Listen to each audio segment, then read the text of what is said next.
আলাইকুম everyone, welcome back to my channel. কেমন আছেন আপনারা? আশা করছি সবাই ভালোই আছেন। কি বৃষ্টি শুরু হলো আমি বুঝতে পারি না। কয়দিন তো এত গরম পড়ছিল যে সত্যি কথা বলতে নাজেহাল অবস্থা হয়ে গেছে। তাও বৃষ্টি হওয়াতে একটু শান্তি লাগছে। তবে সারা দিন যদি বৃষ্টি হয় তাহলে কি আর ভালো লাগে? বারান্দা আসলাম গাছগুলা দেখতে। আমার মা বারান্দায় কিছু কুমড়া গাছ লাগিয়েছে। গাছগুলা কি সুন্দর বড় হয়েছে, দেখতে খুবই ভালো লাগছিল। বাহিরে এত বৃষ্টি, খিচুড়ি হবে না তা কি হতে পারে? ভাবলাম আজকে সকালের নাস্তায় খাওয়ার জন্য একটু সবজি খিচুড়ি করি। রেডি করতে যতটা সময় লাগে রান্না করতে আর বেশি সময় লাগে না। এই তো মোটামুটি হয়ে আসছে। আর আমাদের বাসায় যেহেতু কেউ নরম খিচুড়ি খায় না, তাই তো খিচুড়িটাকে আমি নরম করব না, একদম ভুনা ভুনা করব।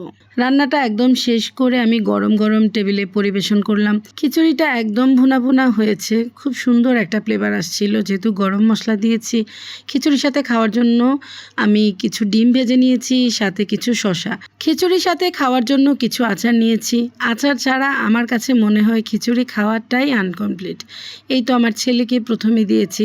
আজকে সকাল থেকে ছেলেটার শরীর খুবই খারাপ। অনেক বুঝিয়ে তাকে একটু খিচুড়ি দিলাম। জানি না পুরো খিচুড়িটা খেতে পারবে কিনা। সবাই মিলে বসে খুব মজা করেই খিচুড়ি খেলাম। নাস্তা খাওয়া শেষ করে এখন আমি বসেছি একটু চা খেতে। সাহেব আমার আগে চা খেয়ে বাজারে চলে গেছে। এখন আমি একা বসে চা খাচ্ছি। চা খাওয়া শেষ করে হাতের কিছু কাজ শেষ করলাম। এরপর সাহেব আবার বাজার থেকে আসার সময় একটা কাঁঠাল নিয়ে এসেছে। কাজে যে হেল্প করে তাকে দিয়েছি কাঁঠালটা খুলে নিতে। কাঁঠালের কোষগুলা মাশাল্লাহ অসম্ভব সুন্দর। আমাদের বাসায় সবাই এ ধরনের শক্ত কাঁঠাল খেতেই পছন্দ করে। আমার বাবাটাও কাঁঠাল খেতে খুব পছন্দ করে। আজকেও শরীরটা সকাল থেকে ভালো না, তাও আমি ওকে ডেকেছি, যেহেতু এই ফলটা ওর খুবই পছন্দের। সবাই মিলে বসে এই বছরের প্রথম কাঁঠাল খেলাম। খুবই ভালো লেগেছে। সম্পূর্ণ কাঁঠালটা খোলার পর আমি একটা বক্স করে ফ্রিজে রেখে দিয়েছি। এরপর আমি দুপুরের রান্নাটা বসিয়ে দিচ্ছি। এখানে আমি রান্না করছি চিকেন রোস্ট। বাচ্চারা বলেছে ওরা পোলাও আর রোস্ট খাবে। বৃষ্টিময় দিন বলে কথা, সবার আবদার পূরণ তো করতেই হয়। আমি তো সবার আবদারই পূরণ করি। আমার আবদার পূরণ করার জন্য এই একটা মানুষই আছে। সকালে কথায় কথায় বললাম বাদাম খেতে ইচ্ছে করছে। সেটা শুনে বাহিরে গিয়ে আমার জন্য বাদাম নিয়ে এসেছে। বাদাম নিয়ে এসে এখন আমাকে ছুলে দিচ্ছে আর আমি খাচ্ছি। এরপর ঘরের সব কাজ শেষ করে দুপুরের খাবার টেবিলে রেডি করলাম। পোলাও, রোস্ট আর বাচ্চাদের জন্য আবার 2টা ডিম দিয়েছি রোস্টের সাথে। আর মেয়ে বলেছে ওর জন্য একটু চিকেন ভেজিটেবল করতে, তাই তো একটু ভেজিটেবল করলাম। এর সাথে সালাদ করলাম। এই হলো আজকের আমার বৃষ্টিময় দুপুরের খাবার। বাহিরে এত বৃষ্টি হচ্ছে, এর মধ্যে সবার পছন্দের রান্না করে আমরা সবাই মিলে বসে খুব তৃপ্তি করেই খেলাম। আলহামদুলিল্লাহ। খাওয়া দাওয়া শেষ করতে না করতে সাহেব আবার সকালে কাঁঠালের সাথে আবার কিছু লিচু এনেছে। লিচুগুলা বসে গেল সবাইকে ছিলে ছিলে দিতে।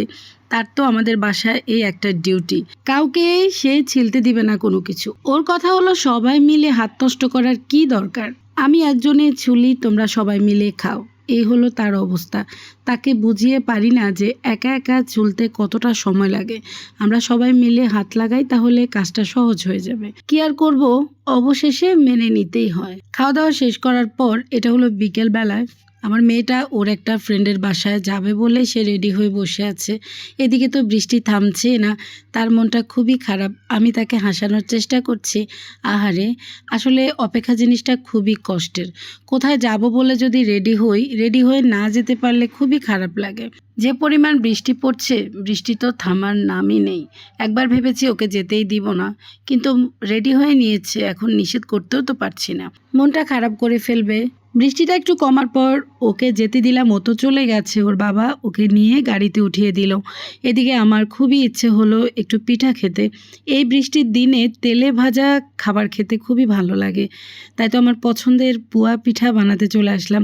এই পিঠাটা আমার হাতে আবার মাশাল্লাহ খুবই সুন্দর হয়, তাই আমার বাসার সবাই খুব পছন্দও করে। আর যেহেতু মা আছে বাসায়, মাও পিঠা খেতে খুব পছন্দ করে, তাই তো ভাবলাম সবার পছন্দের পিঠাটাই আজকে বানাই। আমার মেয়েটাকে খুব মিস করছি। ও কিন্তু এই পিঠাটা খেতে খুব পছন্দ করে। অবশ্য ওর জন্য কিছু রেখে দিব। তারপরেও গরম গরম খেতে যতটা মজা পাওয়া যায়, ঠান্ডা হলে কি আর ওই মজাটা পাবে? প্রতিটা পিঠাই দেখেন খুব সুন্দরভাবে ফুলেছে। সাহেবও বাসায় আছে, ও কিন্তু এই পিঠাটা খুব পছন্দ করে। সবাই মিলে বসে খুব মজা করেই পিঠা খেলাম। এরপর বৃষ্টির দিন লুডো না খেললে কি আর হয়, দুজনে মিলে বসে গেলাম লুডো খেলতে। লুডো খেলাতে তো উনি সবসময় পারদর্শী। ওর সাথে লুডো খেলে আমি কখনোই ফার্স্ট হতে পারিনি। এই দুঃখ আমি কোথায় রাখি, তাও আমি হাল ছাড়ি না, দেখা যাক কি হয়। তো আজকের ভিডিওটা এখানে শেষ করে দিচ্ছি। সবাই ভালো থাকবেন। আল্লাহ হাফেজ।